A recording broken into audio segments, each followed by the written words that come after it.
Hello and welcome to CPT321 Unit 1, which works out to be Week 1. And for this unit, you're working with macros. Now, the idea behind a macro is that you are creating basically a program, a very small program. You're basically recording what you do.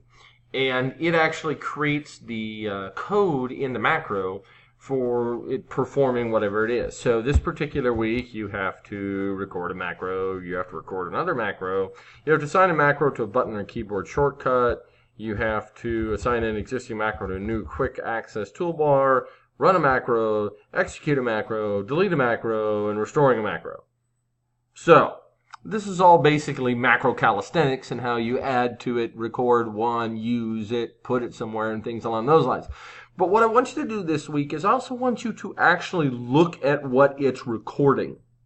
If you take some knowledge of Visual Basic, VBA or Visual Basic, and then you combine that with some knowledge of actual some of your application stuff, you should start to feel or get a feel for what you're going to be creating as you go along, because of the fact that what you're actually doing is you are writing a small program simply by having it record what you do, and then it translates it to code or VBA, so then you can utilize it somewhere else. Now, right now, it's very basic stuff like move down 3 lines, move over here, delete this, things along those lines.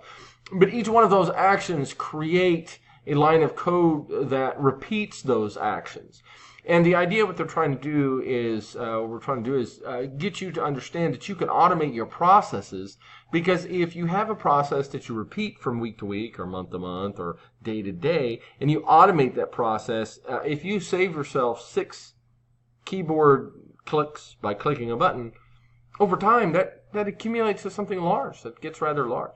So just kind of keep that in mind as you go through. Pay attention to the due dates. Make sure to make the Wednesday, Friday, Sunday. Make sure to start ahead of time. That way, if you run into problems, you have time to react. So many times we have students that don't start until the weekend because that's when their time is. That's where they all allocate time. And then they run into problems, and then they're scrambling to try to make the due date.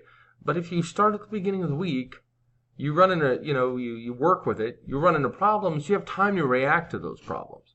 I know you're going to do what best fits your schedule, I understand that, but the best I can do is kind of put that information out there and hope for the best. So thank you very much. Welcome to Unit 1, and we can hit the ground running.